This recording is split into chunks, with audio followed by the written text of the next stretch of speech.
স্ত্রীর সাথেও বাড়ি যাননি তিনি। ছেলেকে করেছেন ত্যায্য, বাবা কাশীবাসী, মা সেখানে কলেরায় মারা গিয়েছেন।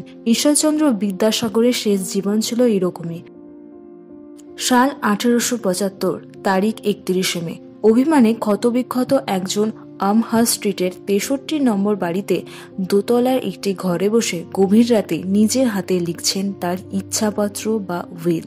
তাকে শুধু তার একমাত্র পুত্র বা পরিবার আহত করেনি, তাকে রক্তাক্ত করেছে তথাকথিত শিক্ষিত সমাজ, ইংরেজ শাসক, সেই শাসকদের করুণালোভী জমিদার শ্রেণীর বাবু সম্প্রদায়, এমনকি তার পরম আরাধ্যা জননী। মাত্র 55 বছর বয়সেই উইল লিখেছিলেন তিনি। 25টি অনুচ্ছেদে সম্পূর্ণ এই উইল। এতে রয়েছে তার নিজের সম্পত্তির তালিকা। সবথেকে বিস্ময়কর 25 নম্বর অনুচ্ছেদ।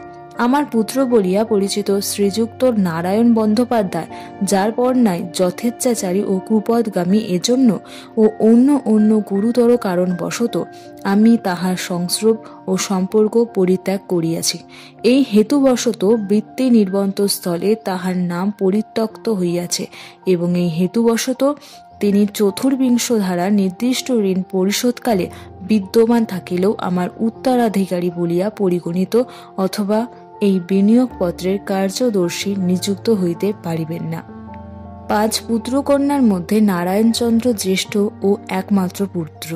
তাকে সবকিছু থেকে বঞ্চিত করার পেছনে গভীর বেদনা ছিল নিশ্চয়ই, কিন্তু ক্রোধের বশবর্তী হয়ে কোনো হঠকারিতা ছিল না। এই উইল লেখার পর বিদ্যাসাগর 16 বছর বেঁচেছিলেন, কিন্তু উইলের একটি শব্দ পরিবর্তন করেননি। বিদ্যাসাগরের 70 বছরের জীবনের অবহরণ কাল তার শেষ 32 বছর। আর উপরোক্ত উইলটি এই সময়ের মধ্যবিন্দুতে রচনা। এই অবহরণকালে ভিড় করে এসেছে বন্ধু মৃত্যু, বন্ধু বিচ্ছেদ, আত্মীয় বিচ্ছেদ, প্রিয় কন্যাদের বৈধব্য, অর্থাভাব, এমনকি যে পিতামাতার প্রতি তার উক্তি ছিল প্রবাদ প্রতিম, সেই পিতামাতার সঙ্গেও গভীর মনান্তর।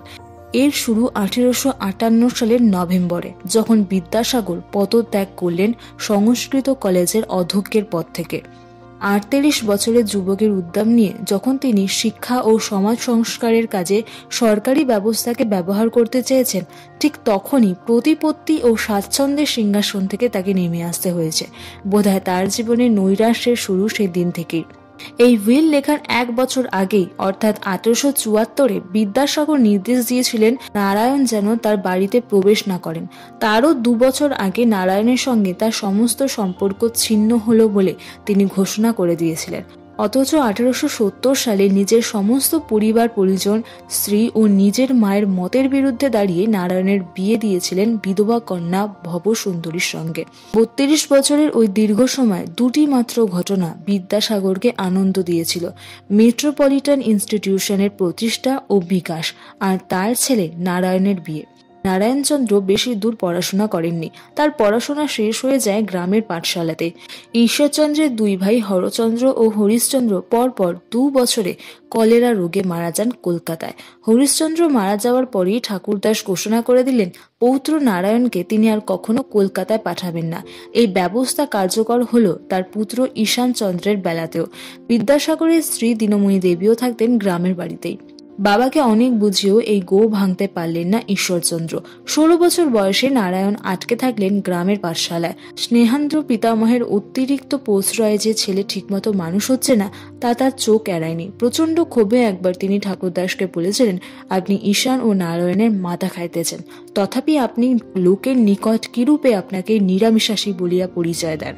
এরপর কোনো এক সময় নারায়ণকে তিনি একরকম জোর করে কলকাতায় নিয়ে এসে সংস্কৃত কলেজে বিদ্যালয় বিভাগে ভর্তি করে দেন। কিন্তু নারায়ণ সেখানে পড়েছিলেন মাত্র কয়েক মাস। কিছুদিন পরে পালিয়ে গ্রামের বাড়ি ফিরে যান। নারায়ণচন্দ্রের বিয়ের কথা বলবার আগে বলা দরকার তার গ্রামে অনুষ্ঠিত আরেকটি বিধবা বিবাহের কথা। সালটা ছিল 1859। ক্ষীরপাই গ্রামের মুচিরাম বন্দ্যোপাধ্যায়ের সাথে মনমোহিনীর বিয়ে। এর বিয়ের খবরে গ্রামে এলেন ঈশ্বরচন্দ্র। 1865-তে ঠাকুরদাস কাশী যাত্রা করেছেন। ঈশ্বরচন্দ্রই এখন পরিবারের কর্তা।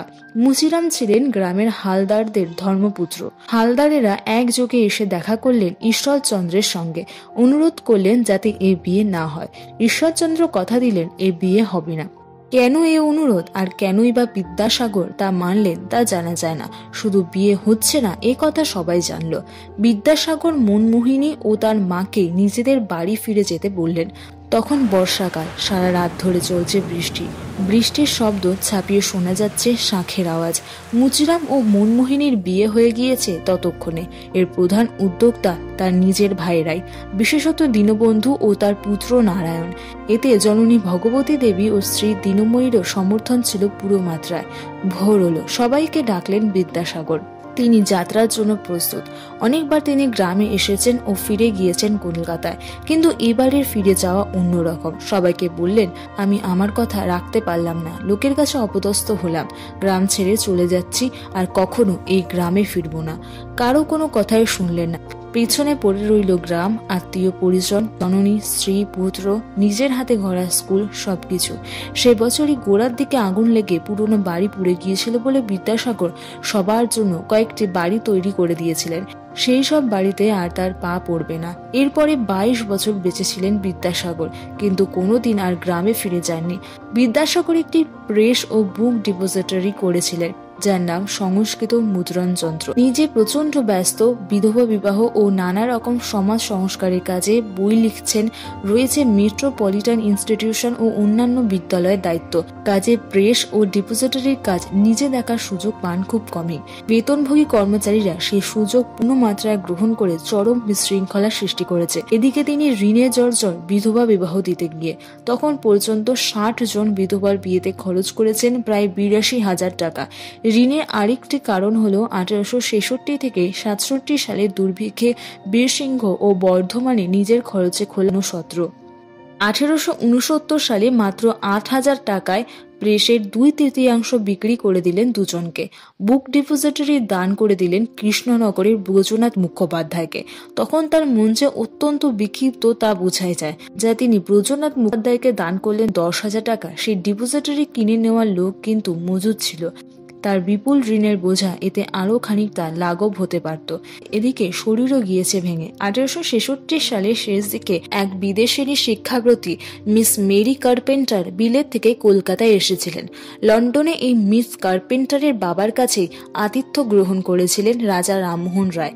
মেরি এদেশে স্ত্রী শিক্ষা নিয়ে খুবই আগ্রহী ছিলেন। বেতন স্কুলে পরিচয় হলো বিদ্যাসাগরের সঙ্গে। বিদ্যাসাগরকে সঙ্গে নিয়ে বিভিন্ন স্কুল ঘুরে দেখতে লাগলেন তিনি।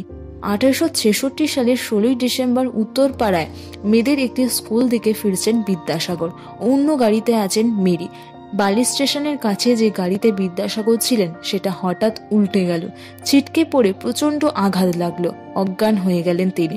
মিস কার্পেন্টার পথের মধ্যে বসে কোলে তুলে নিলেন অচেতন বিদ্যাসাগরের মাথা। কলকাতায় আনা হলে ডাক্তার মহেন্দ্রনাথ সরকার জানালেন লিভারে প্রচন্ড আঘাত লেগেছে ও অ্যাবসেস দেখা গিয়েছে। দীর্ঘ চিকিৎসার পর ব্যথা কিছু কমলেও কোনোদিনই আর সুস্থ হননি। দীনময়ী দেবী মারা যান বিদ্যাসাগরের আগে। বিদ্যাসাগর সমস্ত ব্যবস্থা করে দিয়েছিলেন, কিন্তু নিজে বীরসিংহের শ্রাদ্ধ বাসরে যাননি। 1870 এই বছরেই ভগবতী দেবী কাশীবাসী হন। বিদ্যাসাগরের সঙ্গে তার একবার দেখা হয়েছিল যখন বিদ্যাসাগর বাবা ও মাকে দেখতে আসেন কাশীতে। 1871 সালে কলেরা রোগে আক্রান্ত হয়ে মারা যান ভগবতী দেবী। কলকাতায় সেই খবর পেয়ে শোকের শিশুর মতো অধীর হয়ে পড়েছিলেন ঈশ্বরচন্দ্র। জামতারা ও মধুপুরের মাঝে ছোট্ট স্টেশন কারমাটার, সেখানে মূলত সাঁওতালদের বাস। একটু শান্তি পাওয়ার জন্য এখানে একটি বাড়ি করেছিলেন বিদ্যাসাগর। এই সব সরল প্রাণবন্ত মানুষের মাঝে কিছুটা শান্তি পেয়েছিলেন। বিদেশ থেকে হোমিওপ্যাথির বই আনিয়ে তা পড়ে তাদের চিকিৎসা করতেন তিনি।